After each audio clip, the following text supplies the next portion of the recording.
Ration ব্যবস্থার বিভিন্ন সমস্যা ও অনিয়মের অভিযোগ তুলে কালিয়াগঞ্জ ব্লকের খাদ্য ও সরবরাহ দপ্তরের পরিদর্শকের কাছে স্মারকলিপি জমা দিল সিপিআইএমের কালিয়াগঞ্জ উত্তর এরিয়া কমিটি। বুধবার জমা দেওয়া ওই স্মারকলিপিতে অভিযোগ করা হয়, কালিয়াগঞ্জ অঞ্চলের বিভিন্ন রেশন দোকানে দীর্ঘদিন ধরে একাধিক সমস্যা বিদ্যমান রয়েছে। সাধারণ রেশন উপভোক্তাদের স্বার্থে দ্রুত এই সমস্যাগুলির সমাধানের দাবি জানানো হয়েছে। স্মারকলিপিতে রেশন ডিলারের জন্য কেসিসি 200 অভিযানে ঋণের ব্যবস্থা, সকল উপভোক্তাকে রেশন স্লিপ প্রদান, সঠিক ওজন অনুযায়ী খাদ্য সামগ্রী বিতরণ, রেশন দোকানগুলিতে নির্দিষ্ট পরিষেবা নিশ্চিতকরণ, ফেয়ার প্রাইস শপে নতুন সদস্য নিয়োগ, আসন্ন ফেয়ার প্রাইস শপগুলির নির্বাচন প্রক্রিয়া সম্পন্ন করা এবং রেশন ব্যবস্থার সামগ্রিক মানোন্নয়নের দাবি উত্থাপন করা হয়।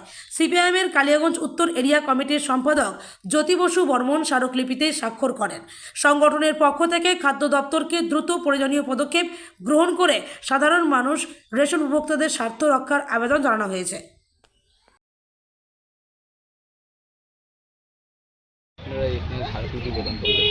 প্রথমেই বলি যে আমরা 7ই জুন সিপিআইএম উত্তর এরিয়া কমিটির পক্ষ থেকে বাসতলা মোড়ে ওই রেশনের দোকানটা কেসিএস 200 কালিয়াগঞ্জ মহেন্দ্রগঞ্জ কোঅপারেটিভের আন্ডারে ওই রেশনের দোকানটা খোলার বিষয়ে আমরা ওখানে অবস্থান, বিক্ষোভ এবং পোস্টারিং আমরা করেছিলাম।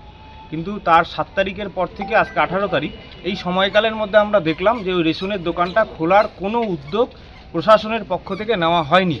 তাই আজকে আমরা এই খাদ্য দপ্তরের যিনি সম্মানীয় ইন্সপেক্টর স্যার আছেন, ম্যাডাম ছিলেন, ম্যাডাম কোনো কারণে আজকে দুয়ারের জনকল্যাণ শিবিরে থাকার জন্য স্যার আমাদের কাছ থেকে এই স্মারকলিপিটা গ্রহণ করলেন।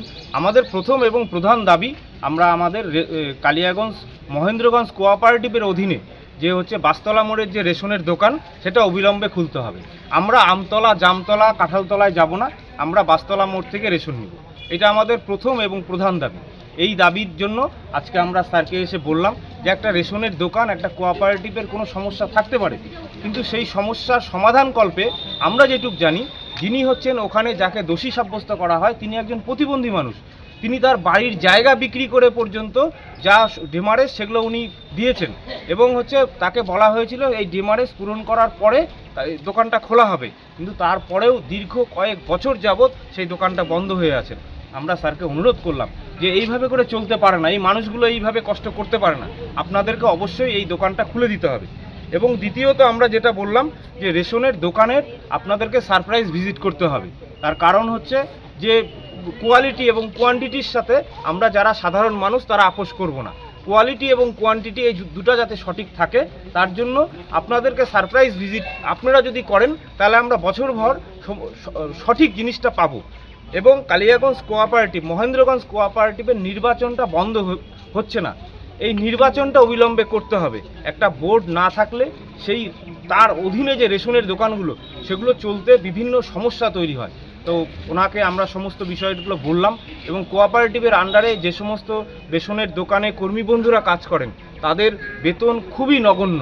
আমরা অনুরোধ করলাম যে এই মানুষগুলোর বেতনটা একটু বাড়িয়ে দিতে হবে। এই বেতন না বাড়ার ফলেই তো চুরির প্রবণতাটা আসছে এবং যারা রিটায়ার হয়ে গেছে তারা তাদের প্রাপ্য পাচ্ছে না। আমরা এই বিষয়টা নিয়েই আজকে স্যারের কাছে আমরা আমাদের ডেপুটেশনটা দিলাম এবং বর্ষাতে আমরা যাতে রেশনের দোকান থেকে যাতে রেশনটা পাই সেই বিষয়টাও আমরা ওনাকে বললাম।